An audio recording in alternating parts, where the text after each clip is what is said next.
पूर्णमदः पूर्णमिदं पूर्णात् पूर्णमुदच्यते पूर्णस्य पूर्णमादाय पूर्णमेवावशिष्यते। ॐ सत्यव्रतं सत्यपरं त्रिसत्यं सत्यस्य योनिं निहितं च सत्ये सत्यस्य सत्यामृत सत्यनेत्रं सत्यात्मकं त्वां शरणं प्रपन्नः। ॐ नमः पराय वितथानुभूतये गुणत्रयाभास निमित्तबन्धवे अदृष्टधाम्ने गुणतत्त्वबुद्धिभिर्निवृत्तमानाय दधे स्वयंभुवे। श्रीराम जय राम जय जय राम श्रीराम श्रीराम जय राम जय जय राम श्रीराम जय राम जय जय राम। श्री सीताराम जी सरकार की, गजानन गणपति भगवान की, श्री राधा कृष्ण भगवान की, श्री उमा महेश्वर भगवान की, श्री भैरव जी भगवान की। वास्तव में भगवान की कृपा, भगवान के हेतु की कृपा कब कैसे किस पर हो जाए ये कहा नहीं जा सकता। बड़े बड़े पंडित, बड़े बड़े विद्वान, बड़े बड़े तत्वज्ञ, बड़े बड़े मर्मज्ञ, बड़े बड़े मीमांसक, बड़े बड़े वैशेषिक, बड़े बड़े दर्शन शास्त्री भी भगवत तत्व की प्राप्ति नहीं कर सकते। वहीं अनपढ़ निपट गंवार भोले और सर्वथा किसी भी प्रकार के ज्ञान अथवा तत्व दर्शन से रहित एवं वंचित तथा भगवत भक्ति की किसी भी शाखा से सर्वथा वंचित जीव भी भगवान की प्राप्ति कर लेते हैं, जिसको मालूम ही नहीं कि भगवान की प्राप्ति कैसे होगी, क्या होगी, भगवान कौन है, भगवान कैसे हैं, भगवान क्या है, भगवान होते हैं कि नहीं होते हैं। कि जिसने नाम भी नहीं सुना उन्हें भी भगवान की प्राप्ति हो जाती है, और जिसने बहुत सुना है उन्हें भी नहीं प्राप्ति होती।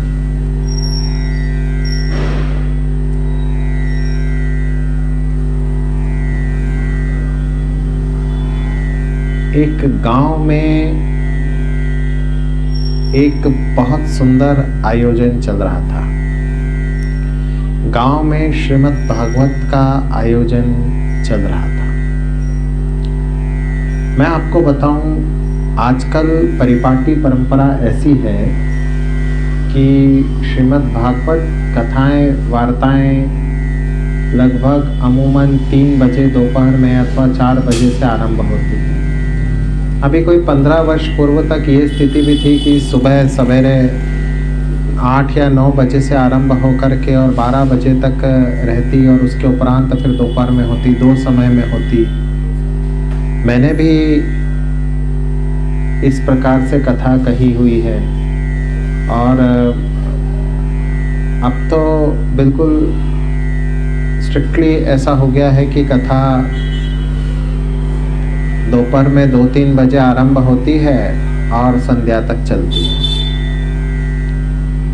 ऐसा पता है क्यों होता है? क्योंकि इससे कथा का जो ऑडियंस है, कथा के जो श्रोतागण हैं, विशिष्ट श्रोता कथाओं में कौन है? हमारी माताएं बहनें। अब माताएं बहनों को संध्या के समय संध्या के काम रहते हैं, रोटी वगैरह बनाना करना और भी दूसरे, है ना जी।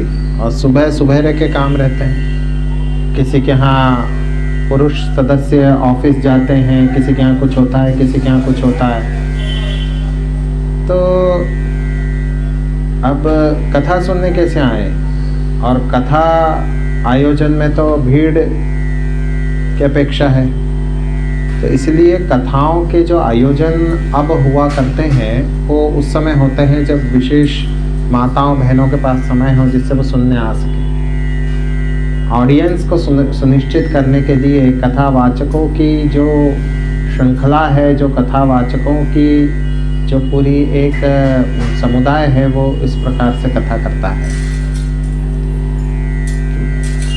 श्रोतागण जो है वो सुनिश्चित हो जाए और फिर क्या आनंद है। किंतु हमारे यहाँ कथाओं का जो परंपरा है वो है रात्रि में। पीछे पुराने समय में रात्रि होती थी संध्या के उपरांति। जैसे संध्या हो गया, अंधेरा होने लगा, बिजली तो थी नहीं लोगों के यहाँ, तो बस सब लोग भोजन करते थे और सो जाते थे।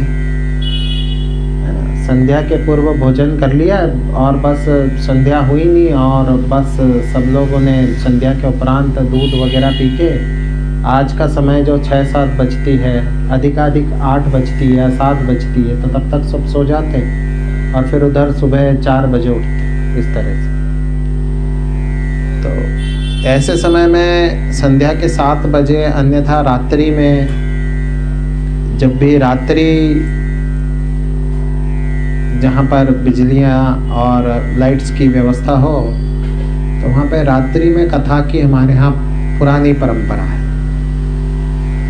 कि सोते समय जब हम भगवत भाव धारण करेंगे तो इसका आइडिया ऐसा है कि रात्रि पर्यंत ये भाव हमारे हृदय में, हमारे चित्त में, हमारे मन और विचारों में बना रहेगा। रात्रि को तामसिक कहा गया है, रात्रि अर्थात तमस है ना। तो तमोमय समय में यदि हम भगवान नाम स्मरण कर लें या भगवान के तत्व पर चिंतन कर लें, तो रात्रि में हमारे जो शुभत्व है वो कई गुना बढ़ जाता है और फिर दिवस काल और अधिक शुभ हो जाता है। तो तरह तरह के आइडियाज़ हैं, उसमें तरह तरह के विचार हैं, किंतु रात्रि में हमारे यहाँ कथा पुराने समय में होती थी, ये निसंदिग्ध तथ्य है। गाँव में, ग्रामों में दिवस के कार्य निपटा के, खेती वगैरह निपटा के, और फिर सब लोग रात्रि में कथा सुनने बैठते थे। तो चलिए हम हमारे प्रसंग पर चलते हैं। एक गांव में रात्रि में कथा हो रही है, भागवत जी है ना, और भागवत जी में कृष्ण जन्म है। कृष्ण जन्म है तो वहाँ पंडित जी बहुत सुंदर कथा कह रहे हैं। अच्छा, पंडित जी विद्वान भी है और बहुत सुंदर गायक भी है, तो भजन इत्यादि के द्वारा भी वो भाव बना देते हैं, समा बांधना जिसको कहते हैं वो कर लेते हैं, और बहुत सुंदर जो है वो गायक भी हैं, भजन इत्यादि भी करते हैं और बड़े विद्वान भी है, तत्व को भी समझने वाले।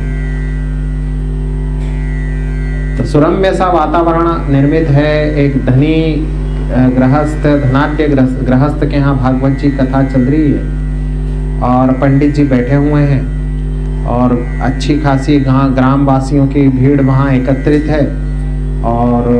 और भी अधिक आनंद उस दिन इसलिए है क्योंकि वो दिन है कृष्ण जन्म का। कृष्ण जन्म का दिवस है तो बड़ी उत्सव की जो है वहाँ पर धूमधाम है, और पंडित जी भी बड़ी सुंदर कथा सुना रहे हैं और इस तरह से वातावरण। गांव में बड़े किसानों अथवा धनाढ्यों के यहाँ घरों के बाहर बड़े बड़े आंगन होते हैं, बस उसी आंगन में कथा चल रही है, वहीं भीड़ बैठी हुई है। अब अपनी दुष्प्रवृत्तिवश उस गांव में डाका डालने एक डाकू आया। घूमता भटकता डाकू वहां आ निकला जहां पर ये पूरा प्रसंग वर्तमान है, विद्यमान है, जहां कथा का आयोजन हो रहा है वहां आ गया। डाकू को आइडिया लगा कि जो कथा करा रहा है वो पैसा तो रखता होगा घर में, तभी कथा करा रहा है, तो यहाँ डाका मारना चाहिए। डाकू घर में घुसा। अब वो घर में उस समय घुसा जब बाहर कथा चल रही थी। सभी लोग बड़े आनंद से, बड़े भाव से, बड़े प्रेम से तल्लीन होकर, एकाग्रचित्त होकर के कथा सुन रहे थे। अब घर में डाकू ने खोजा बिना बहुत कुछ, उसके हाथ पल्ले कुछ नहीं लगा। उसने लाभ उठाया अवसर का, यहाँ बाहर कृष्ण जन्म चल रहा है, और उसने उस अवसर का लाभ उठाते हुए पूरा घर खोजा बिना। पर उसके संयोग था कि उसके हाथ कुछ नहीं लगा। वैसे घर में तो बहुत कुछ रहा होगा पर उसके हाथ कुछ नहीं लगा। जो भी हो, डाकू को कोई बाहर निकलने का निश्चित स्थान नहीं मिला और कैसे भी वो बाहर निकला कि उसी समय पंडित जी के स्वरों पर उसका ध्यान आकर्षित हुआ, पंडित जी की ओर उसका ध्यान आकर्षित हुआ। अब होता ये है कि अमूमन व्यवहारिक कथा आयोजनों में, भागवत जी के आयोजन जो होते हैं उसमें कृष्ण जन्म के उपरांत विश्राम कर देते हैं कथा का, कृष्ण जन्म तक कथा सुनाते हैं। पर ये जो कथावाचक पंडित जी हैं हमारे, इनकी तकनीक कुछ और रही होगी। तो पंडित जी ने जो इधर कृष्ण जन्म के उपरांत नंदोत्सव भी सुनाया और नंदोत्सव के उपरांत भगवान की बाल लीलाओं पर आप सुनाने को तत्पर हो गए। बाल लीलाओं पर अपने भाव, अपने विचार और अपना जो प्रवचन है, उद्बोधन है, वो कर रहे हैं।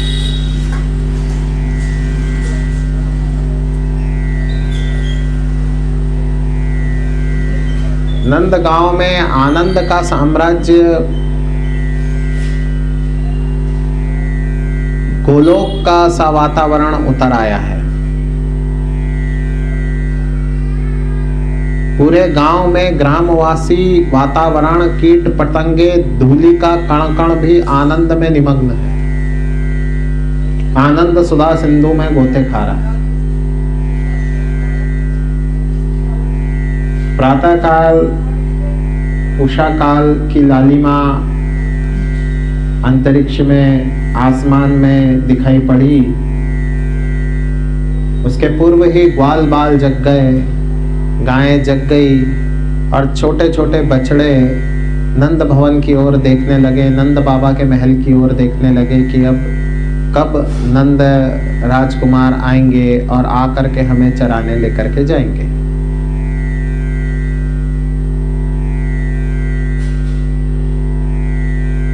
जो मित्र हैं श्रीदामा इत्यादि, उनकी वो लोग मंडली बना करके और हंसते खेलते अपनी गायें और बछड़े छोटे छोटे साथ लेकर के और द्वार पे आकर के नाम ले ले करके कृष्ण बलराम, कृष्ण बलराम, कृष्ण बलराम, आओ कृष्ण, आओ बलराम, आओ कृष्ण, आओ बलराम। इतनी देर से हम खड़े हैं, तुम आते क्यों नहीं हो? इधर गायें भी रंभाने लगी। ये सब देख करके नंद बाबा बड़े आनंदित हुए। मैया ने अपने पुत्र को कलेवा कराया, अपने पुत्र को जो है नजर से बचने हेतु काला टीका लगाया और, है ना, कथा चल रही है, देखिए भागवत जी चल रही है, और बहुमूल्य आभूषण पहना, कौस्तुभ मणि। कौस्तुभ मणि अर्थात संसार में ऐसी कोई दूसरी मणि नहीं हो, ऐसी कौस्तुभ मणि को भगवान श्री कृष्ण के वक्षस्थल पर धराया। सुंदर करधनी, जिसका तीनों लोकों में कोई मूल्य नहीं है, तीनों लोक जो है उसके आगे पूरी तरह से दरिद्र हैं। तीनों लोक बिक जाए तो करधनी का, उस करधनी का जो है वो मूल्य की समता नहीं कर सकते, ऐसी करधनी पिनाई। अरबों खरबों के जो है गहने दोनों पर लादे गए, सुंदर वेशभूषा, वस्त्राभूषण पहनाए और तेज ऐसा कि तेज के आगे मानो लगे कि सूर्योदय हो गया है, सूर्य भगवान उदय हो गए हैं। यद्यपि अभी तो उषा काल ही है, किंतु फिर भी ऐसा कि सूर्योदय हो गया साक्षात। और दो दो सूर्य नंद भवन से बाहर निकले और गायों को जो है सजाया, उनको भी करोड़ों अरबों के गहने पहनाए और गायों को लेकर के भगवान प्रसन्नता के साथ में और जो है चराने के लिए लेकर के गए। सुंदर वन्य प्रदेश है, हरा भरा सुरम्य वन है, देवभूमि लजा जाए इतना सुंदर वन है। कल कल नदी बह रही है पास में, यमुना जी, पर्वत हैं, गाय बछड़े चल रहे हैं और दोनों जो धरती पे साक्षात सूर्य के समान दोनों भाई जो है वो वहां पर लीला और क्रीड़ा कर रहे हैं।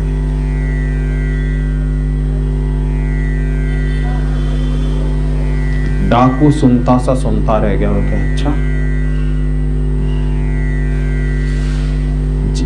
कथा पूरी हुई, आख्यान पूरा हुआ, व्याख्यान पूरा हुआ, पूर्णाहुति हुई, आरती हुई।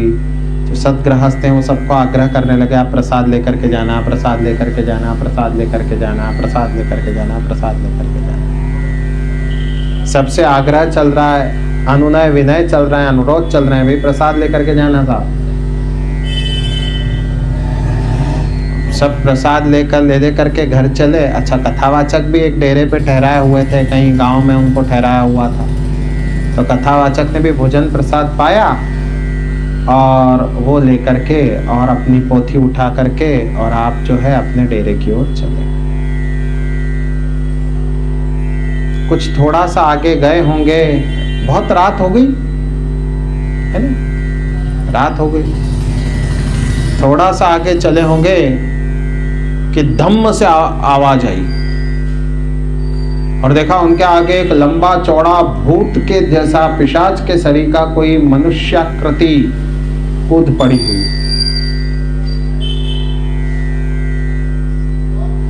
लाल लाल आंखें, काला देह, काला बदन, हाथ में मोटा सा डंडा पकड़ा हुआ, कमर में जो है कटार उसने खोसी हुई है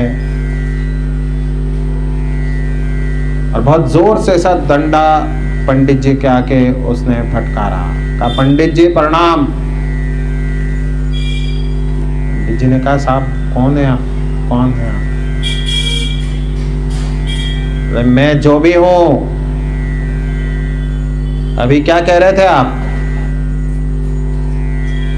मैं साहब कथा कह रहा था, कथा के उपरांत भोजन किया और अब घर जा रहा हूँ। क्या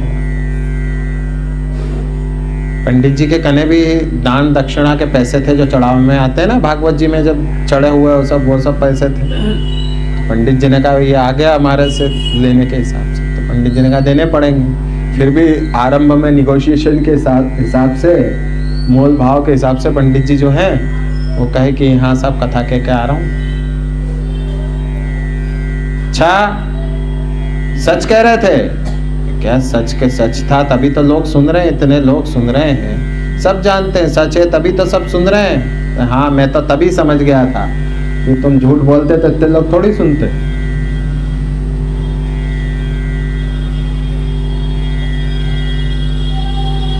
एक बात बताओ, एक कृष्ण और बलराम कौन है, कहाँ मिलेंगे?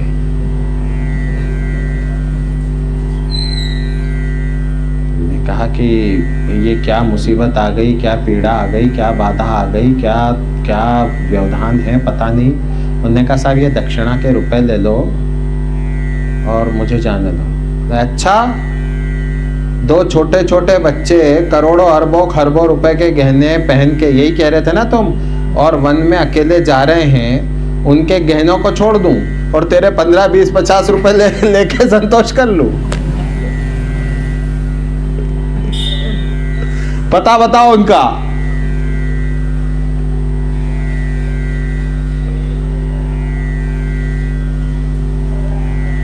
एड्रेस चाहिए। पंडित जी देखने लगे कि क्या कह रहा है। हाँ हाँ, यही कह रहा हूं, जिसका वर्णन कर रहे थे, जिसकी व्याख्या कर रहे थे, सच कह रहे थे? हाँ, सच कह रहा था। उसका एड्रेस चाहिए। एड्रेस मिलेगा तो समझिए वो सारा द्रव्य और सारी संपत्ति, वो सारे गहने आभूषण सब मेरे। पंडित जी देखते रह गए, ऐसा भी होता है, ऐसा भी हो सकता है, आश्चर्य कर गए। ने कहा, पंडित जी घबराओ मत, 15, 20 रुपए 50 रुपए कमा रहे हो, यहाँ पे कथा कह रहे हो इतनी देर तक, एक बार एड्रेस बता दो, कुछ हिस्सा आपको भी दे दूंगा।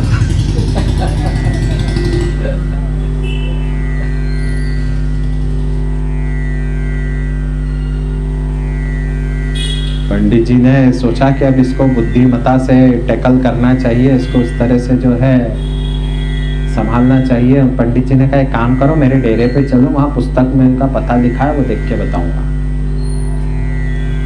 तो पुस्तक में आकर के जो है उन्हें वृंदावन बिहारी लाल की जो है एक दो कथाएं कही और कहा कि वो वृंदावन गांव में मिलेंगे, वहां है नंदालय।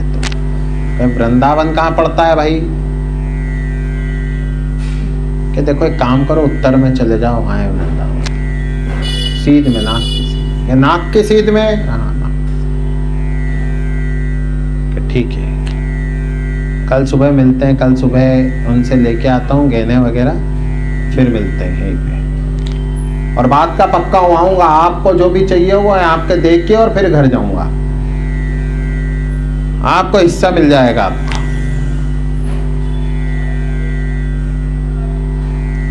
जैसे वो वहां से टला तो पंडित जी की जान में जान आई, क्या रहे, एक नया भय उत्पन्न हो गया पंडित जी को कि चलो ठीक है अभी तो चला गया, पर भले ही एक दिन ये वृंदावन ढूंढेगा, 2 दिन ढूंढेगा, 2-3 दिन में वापस आ गया तो पूछेगा कि तुमने तो गलत बताया, तुमने तो ठीक नहीं बताया, फिर तो बहुत मारेगा ये। तो पंडित जी ने कहा मैं कह दूंगा कि तू गलत ही चला गया था, तू गलत गया था, मैंने तो सही बताया था। इसको इधर उधर उलझा के 2-3 दिन के लिए और भेज दूंगा, 2-3 दिन में कथा तो पूरी हो जाएगी, अपन निकल लेंगे, यहाँ कौन दिख रहा है इसको, है कि नहीं? तो पंडित जी ने ऐसा मन में विचार किया कि बुद्धिमत्ता से निपटना पड़ेगा समस्या से, बीज भागवत छोड़ के तो भाग नहीं सकते, बड़ी बदनामी हो जाए साहब, इसमें भी कंपटीशन है। कल को पंडित जी को दूसरे बुलाएंगे नहीं कि बीज कथा छोड़ के भग जाते हैं।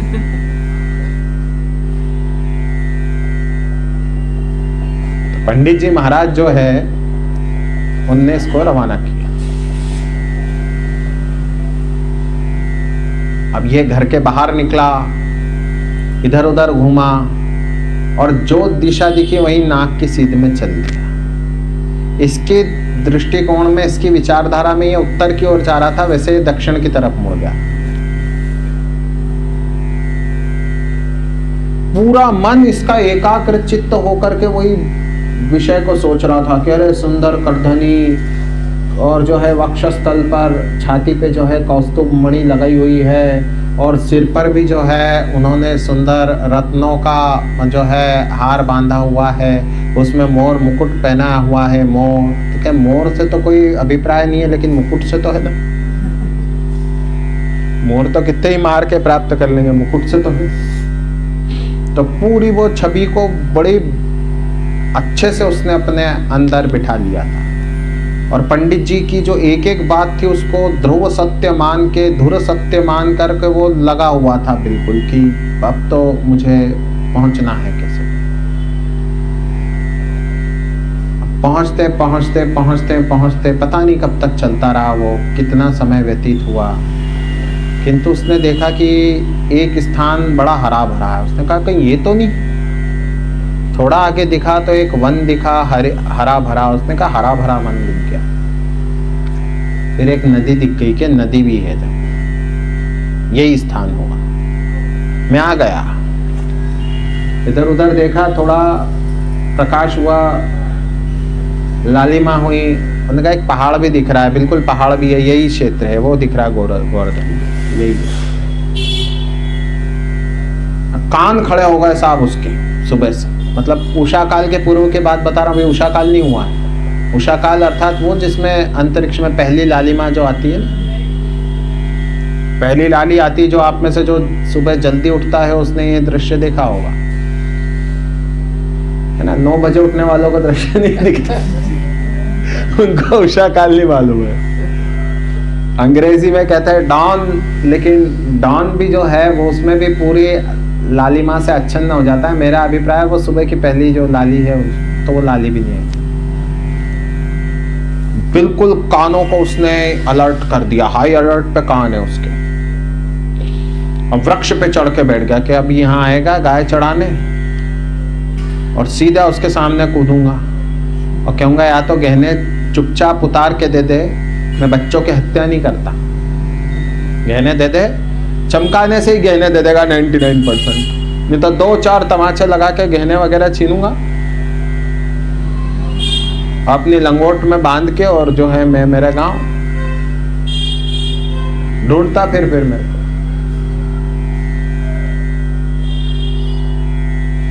पंडित जी ने कथा में इतना सुंदर वर्णन किया था वंशी वादन का,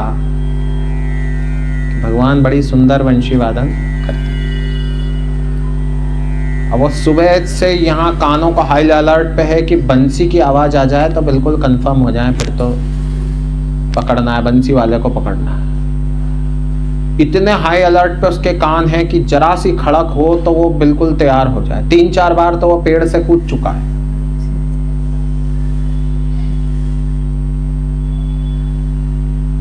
तीन चार बार तो पेड़ से नीचे कूद चुका है।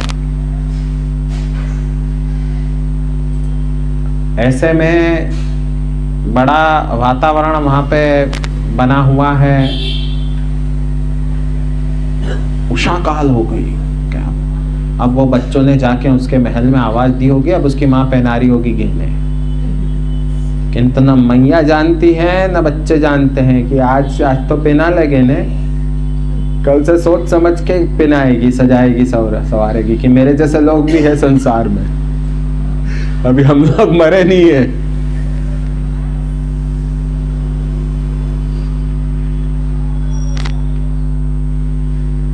पूरे कान हाई अलर्ट पे, कभी जब बंसी की आवाज आ जाए, जब मुझे उस दिशा में जाना है और करना, कहां से बंसी, कहां से बंसी, किधर से बंसी, किधर से।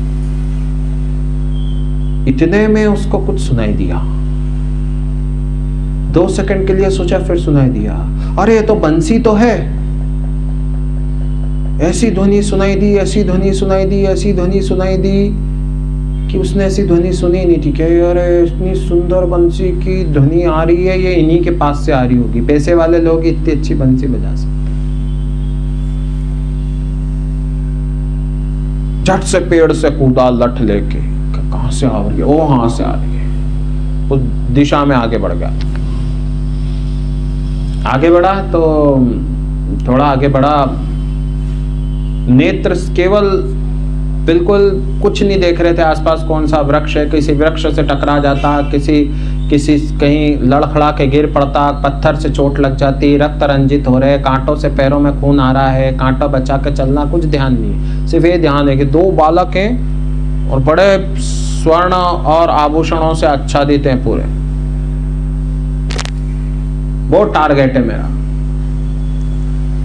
बिल्कुल नेत्रों को गड़ा हुए, कानों को पूरी तरह से हाई अलर्ट पे रखा हुआ है और आगे बढ़ रहा है, आगे बढ़ रहा है। बंसी की धुनी तो सुनाई दे रही है, तो पता नहीं कितना चला, थोड़ा चला, अधिक चला, पता नहीं, और कहीं तेज दिखाई पड़ा कि अरे तेज दिख गया।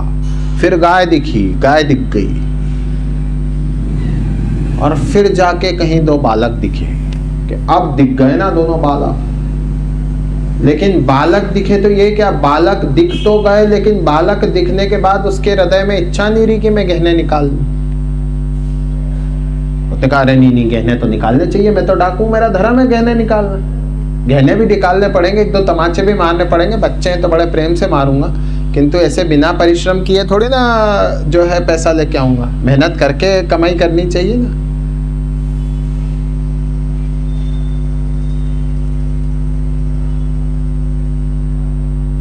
कभी मन में कुछ सोचता, आनंद सुधा सिंधु हिलोरे लेने लगी।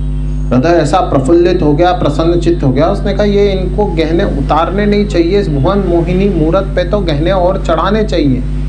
मैं मेरी लूट के जो घर में 2-4 गहने पड़े थे उनको ले आता तो पहनाता मैं तो इनको। ये भावनाएं बलवती होने लगी। ये भावना इतनी बलवती हुई, किंतु क्या करें, उसके मन में तो जो है जिस संकल्प को लेके चला था तो कभी कभी याद आ जाती। अब संकल्प तो नहीं रहा था, याद आ जाती। थोड़ा आगे जाके कहा, ए बालकों ठहर जाओ। हमने कहा आप कौन हैं? अब वाणी सुन ली जब, तब तो वो गिर गया, मूर्छित हो गया। फिर 10 बार विचार आया कि नहीं, ये तो अपने को तो बस यहीं पड़े रह करके इनके जीवन भर मूर्ति देखता रहूं तो मेरी नेत्र तृप्त नहीं हो रहे हैं। मेरे नृत्य इस दृश्यावली से जो है पूरी तरह से जो है आनंदित हो चुके हैं। इतना आनंद और किसी पदार्थ में, किसी विजय में, किसी विजेता को इतना आनंद नहीं आया होगा। कोई दृश्य इतना सुंदर नहीं है जितने ये बालक हैं। क्या नेत्र हैं इनके, क्या सुंदर स्वरूप है इन बालकों का। आहा, इधर तो वो उन बालकों का स्वरूप देखने में निमग्न हो गया, उधर थोड़ा सा कभी ध्यान आता तो अपने आप को यूं चैतन्य करता, कहता नहीं नहीं। अंततः कहा कि क्यों इतने गहने पहना के बेचती है तुम्हारी माता? तुमने कहा बेचती है। कौन हो तुम? कि मैं कृष्ण हूं। ये कौन है? कि बलराम है। अच्छा,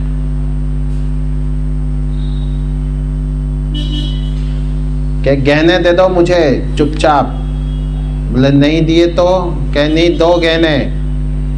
नहीं दिए तो दो तमाचे जड़ूंगा अभी तुमको, तुम्हारे हिसाब के बच्चों को जैसे करते ऐसे तमाचा जड़ूंगा। गहने निकाल के दो मुझे। ने कहा नहीं देना। कि क्यों, तुम्हारे पास दूसरे गहने नहीं है क्या? तो उसने कहा नहीं, गहने की तो क्या कमी है, उनके तो भंडार बढ़े हुए हैं हमारे, पर मुझे नहीं देना। उसने कहा अच्छा अच्छा नहीं मत दो, बस अपने स्वरूप दिखाते रहना, अपना चेहरा दिखाने से कभी हमें वंचित मत करना। मैं रोज रोज आपका मुख देखना चाहता हूँ। तो उसने कहा अरे झूठ बोलते हो। इतने पे डाकू ने कहीं उनका स्पर्श कर लिया, और स्पर्श किया तो ऐसा मंत्रमुग्ध हुआ कि भूमि में लौटने लगा।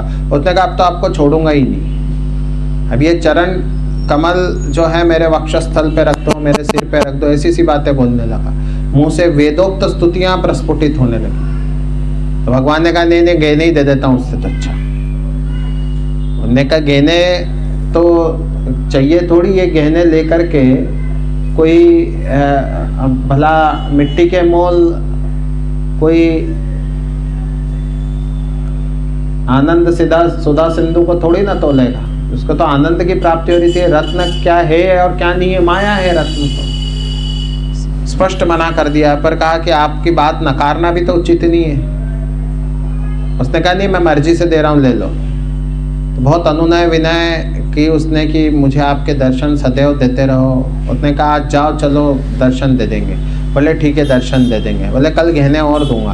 बोले अच्छा, गहने भी और दोगे और दर्शन भी दोगे। तो डाकू ने जो है झट से वो गहने बांधे अपनी लंगोट में, और लंगोट में गहने बांधे, और फिर चला, और पता नहीं कितना चला, और गांव में पहुंच गया। अब फिर पंडित जी ने कथा की।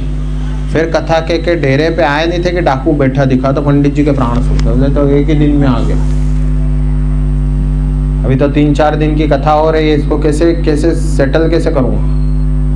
और डाकू बड़ा प्रसन्न हुआ पंडित जी के चरण स्पर्श की, पंडित जी मुझे वो आपने दे दिया जो मुझे आज तक नहीं मिल पाया, कि ये लो आपका हिस्सा, जितने चाहिए ले लो। पंडित जी गहने देखे तो देखते रह गए। पंडित जी ने जीवन भर जितना नहीं करा था, एक हल्का सा उसका टुकड़ा मिल जाता तो उतने में पूरा हो जाता है। तो पूरा का पूरा मैं समझता हूँ कोश है, खजाना है उनके पास। पंडित जी ने पूछा क्यों भाई, कहाँ गए थे तुम, कहाँ से तुमने प्राप्त किया? कि जहां तुमने बताया था वृंदावन, कृष्ण बलराम मिले।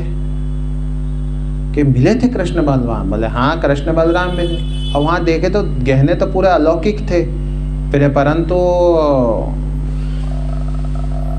पंडित जी तो बड़े आश्चर्यचकित, ऐसा होता है क्या? ऐसा हो ही नहीं सकता, संभव ही नहीं है ये तो।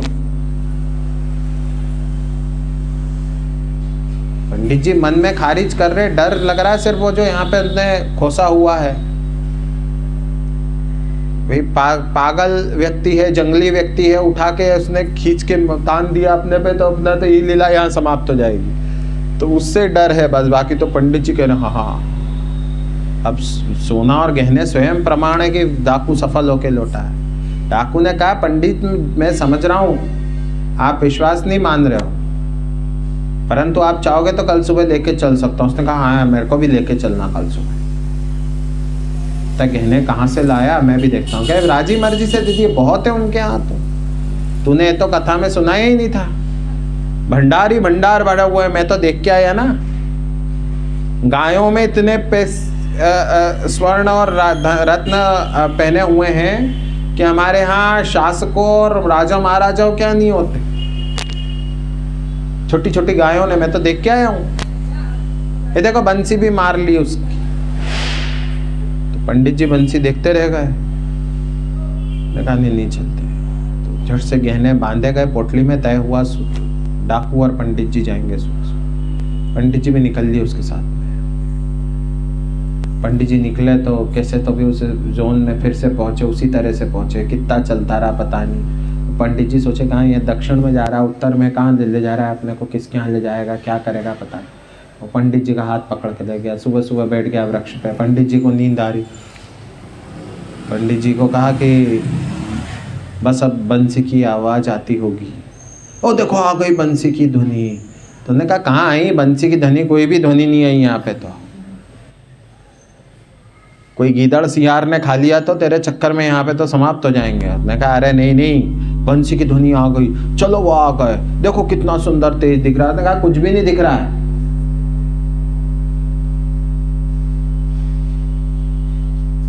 आया, उसने भगवान के चरण स्पर्श किए। भगवान ने कहा लो और आज और ले आया हूँ गहने। उन्होंने कहा गहने मेरे को कल के भी नहीं चाहिए, कल के भी वापस लो। बस बात की बात है, पंडित जी को भी स्वरूप दिखाओ कि इनका अधिकार नहीं है मेरे दर्शन करने का। तृष्णा अभी तृप्त नहीं हुई है, विश्वास अभी दृढ़ नहीं हुआ है, आस्था में वो बल नहीं है। इस डाकू की भोली आस्था ने, जिसने पंडित के वाक्यों को, भगवत वाक्यों को, भागवत जी के कथन को सत्य माना और ये माना कि भगवान है और आज यही है। भले उसको भगवत तत्व का ज्ञान नहीं था, उसको भगवत तत्व के तुरंत तत्काल दर्शन हो गए, तत्काल दर्शन हो गए, उसने सत्य माना। आज यहाँ कथा कह रहे हैं तो कोई टेक्निकली भी उसको इवेल्युएट कर सकता है कि अरे ऐसा होता थोड़ी है, तो कहने सुनने की बात नहीं, बस मस्ती मजाक चल रहा है। आप देखो ना, अपन कथा में बैठे थे उस समय ठंड थी, कुछ ठंड लग रही थी अपन लोगों को। अब इतनी ठंड नहीं लग रही है, कथा आरंभ हुई उसके उपरांत।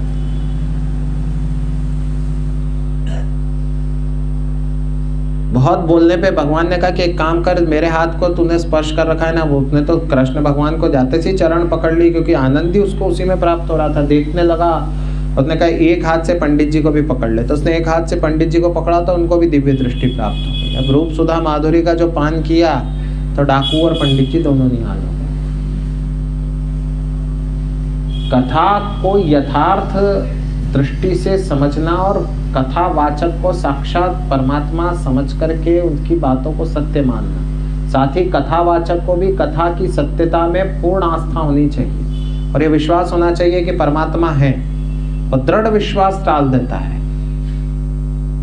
वो दृढ़ विश्वास तारेगा। क्या तारेगा? दृढ़ विश्वास आपका, उग्र और तीव्र भावना आपकी, जो कि परमात्मा की तरफ आपको ले जाएगी। डाकू के मन में विश्वास था कि परमात्मा की बंसी बजेगी। अभी यहाँ पे जो बताया गया है वैसा होना ही है, उसने ये मान लिया था। उसने इन संभावनाओं पे भी विचार नहीं किया कि हो सकता है बच्चे बीमार हो जाए, राज नहीं आए। उसको तो था कि जो मैं सुन के आ रहा हूं वैसा होना है, होता है वैसा। तो भाई बच्चे भी नित्य तो स्कूल नहीं जाते ना, किसी दिन छुट्टी भी मारते हैं ना। तो उसको तो था कि ऐसा होना है, समझ रहे हैं आप? और डाकू की बात सत्य सिद्ध हुई।